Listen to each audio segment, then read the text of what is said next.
বিড়ালের এই ঘর বানানোর ভিডিওটা আপনারা আমার কাছ থেকে অনেক চাইছেন, অনেক অনেক কমেন্ট করছেন আপনারা। তো এটার জন্য আপনাদের কাছে আমি অনেক দুঃখিত যে এই ভিডিওটা আনতে আমার এতটা লেট হয়ে গেল। কয়েকদিন অনেক পরিমাণে অসুস্থ ছিলাম। তো যাই হোক, আজকে আপনাদের সাথে বিড়ালের এই ঘর বানানোর ভিডিওটার টিউটোরিয়ালটাই শেয়ার করব। আসসালামু আলাইকুম এভরিওয়ান, কেমন আছেন সবাই?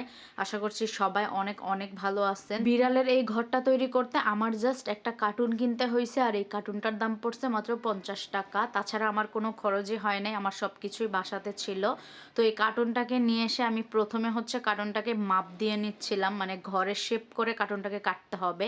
এটা আসলে আমি বলে বুঝাইতে পারবো না, ভিডিও দেখে আপনাদের বুঝে নিতে হবে আমি ঠিক কিভাবে এই কাজটা করতেছি। প্রথমে কার্টুনটাকে আমি ঘর শেপ করে আর কি কেটে নিব। তো এর জন্য এখানে আমি কার্টুনটা একটা মার্কার দিয়ে মার্ক করে নিচ্ছিলাম, তারপরে ওইখান থেকে আর কি কার্টুনটাকে কাটবো আমরা।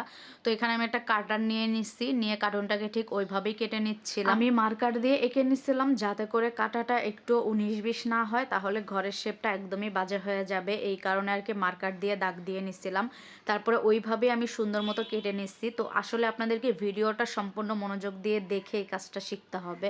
আমি আসলে ভাষায় ওইভাবে বলে আপনাদেরকে বোঝাইতে পারবো না। তো এই তো কাটার পরে দেখেন একটা ঘর শেপে চলে আসছে। এখন আমরা এই ঘরের দরজা এঁকে নেব। তো দরজাটাও আমি প্রথমে মার্কার দিয়ে দাগ দিয়ে নিচ্ছিলাম, তারপরে আর কি কেটে নেব যাতে করে বাঁকাটেরা না হয়ে যায়। তো প্রথমে আমি মার্কার দিয়ে ঘরটা দাগ করে নিলাম, তারপরে আমি এখন কাটার দিয়ে দরজাটাকে কাটবো আর কি। কাটার সময় কিন্তু অবশ্যই খুব সাবধানে কাটতে হবে, এটা কাটা একটু টাফ আর কি, একটু ধৈর্য নিয়ে কাজটা করতে হবে। এখানে তো আমি স্পিড বাড়াই দিছি আপনাদের বোঝার সুবিধার্থে যে আমি কিভাবে করলাম, নাহলে তো ভিডিওটা অনেক বেশি লং হয়ে যাবে। তো ঘরটা আমি দরজা কেটে নিচ্ছি। ঘরের দরজার সামনে যে খেলনাটা আমি দিছিলাম, এটা মূলত আমার একটা ঝুমকা দিয়ে আমি বানাইছিলাম, আর বিড়ালের খেলনাগুলা থাকে ওইখান থেকে এটা নিয়ে নিছি, নিয়ে ঝুমকার ভিতরে দিয়ে আর কি এই খেলনাটা আমি তৈরি করে নিচ্ছিলাম। তো যাই হোক, এটা আগে আপনাদেরকে দেখাই দিলাম।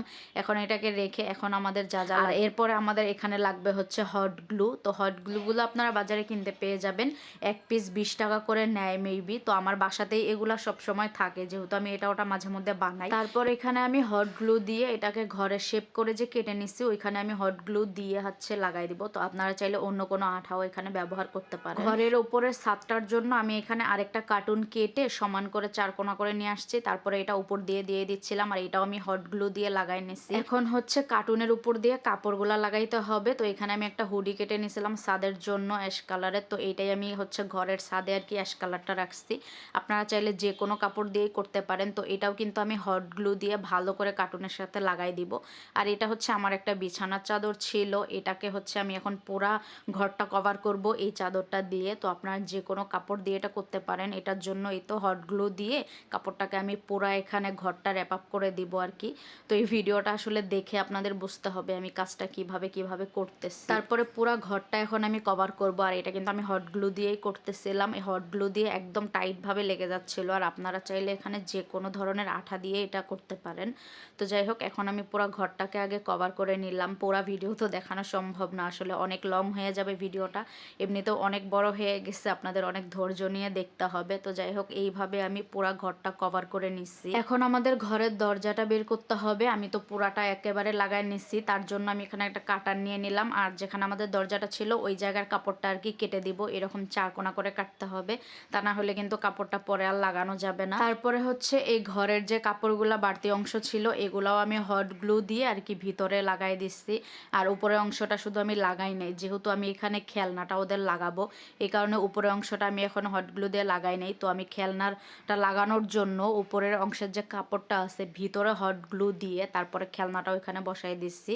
তারপরে কাপড়টাকে আমি এখন লাগাবো। তো প্রথমে আমি একটু কেটে খেলনাটাকে বের করে নিলাম, আর এইভাবে লাগাইলে হবে কি খেলনাটা অনেক বেশি মজবুত হবে, যার জন্য বিড়াল যদি খেলে বা খামচি দেয় তখন সহজে ছিঁড়ে আসবে না। তো আসলে আপনাদের পুরো ভিডিওটা দেখে বুঝে নিতে হবে আমি ঘরটা ঠিক কিভাবে তৈরি করলাম। আর তারপর এইখানে আমি ঘরটা আরেকটু সুন্দর লাগার জন্য আমার জামার লেস ছিল, তো লেসটাকে আমি 2 টুকরা করে নিচ্ছি।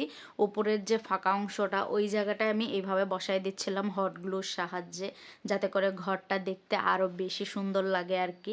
এগুলা সবই আমার ঘরের ভিতরের জিনিস ছিল, শুধু কার্টুনটা আমাকে কিনতে হয়েছে। আর আপনাদের যদি বাসায় একদমই কিছু না থাকে, সব কিছুই যদি আপনাদের কিনতে হয়, আপনাদের বড় জোর 2 থেকে 250 টাকা খরচ পড়বে। আর আমি তো মাত্র 50 টাকা খরচ করে এই ঘরটা তৈরি করে নিছি। আর এখন আমার জামারই কিছু লেস ছিল, এটাও একটা লেস আর কি, এরকম বোতাম টাইপের টাইপের দেখতে। তো এটা হচ্ছে আমি ঘরের চারো সাইড দিয়ে বসাই দিছি। আর এখানে হচ্ছে 2টা ক্লে দিয়ে ফুল বানাই নিছিলাম, আর ওই 2টা ওখানে বসাই দিলাম যাতে করে ঘরটা আরো বেশি সুন্দর লাগে। এটা আমি আমার মন মতো ডেকোরেশন করছি, আপনারা আপনাদের মন মতো এখানে বসাইতে পারেন। তো বাজারে কিন্তু 5 টাকা গজ অনেক সুন্দর সুন্দর লেস কিনতে পাওয়া যায়, ওইগুলা কেটে কিন্তু আপনারা ঘরের চারো সাইডে বসাই দিতে পারেন, আরো সুন্দর হবে। তারপর আমি ভিতরে একটা নরম কাপড় বিছাই দিলাম, আর বিছাইতে না বিছাইতে আমার বিড়াল আসলে ঢুকে গেছে। আর ঘর বানানো কিন্তু আমার একেবারে কমপ্লিট হয়ে গেছে। তো জানি না আসলে আপনাদেরকে আমি কতটুকু বুঝাইতে পারলাম, ভিডিওটা দেখে আপনাদের বুঝে নিতে হবে আমি ঘরটা কিভাবে তৈরি করলাম। আর ওই যে আপনাদেরকে বললাম আমি তো মাত্র 50 টাকা খরচ করে তৈরি করছি, আর আপনারা আমার মতো সেম টু সেম যদি বানাইতে চান আপনাদের বড় জোর 2 থেকে 250 টাকা খরচ পড়বে এই জিনিসগুলা কিনতে গেলে। তো ওই যে বাজারে 5 টাকা গজ যে লেজগুলা পাওয়া যায় ওইগুলা কিনে কিন্তু আপনারা আরো সুন্দর করে ডেকোরেশন করতে পারেন। আর যদি আপনারা 300 টাকার মতো খরচ করেন তাহলে কিন্তু ঘরটা আরো বেশি সুন্দর হবে। তো যাই হোক, ঘরের ভিডিওটা ফাইনালি আপলোড করে দিলাম। ভিডিও কেমন লাগলো অবশ্যই কমেন্ট করে জানাবেন। ধন্যবাদ সবাইকে।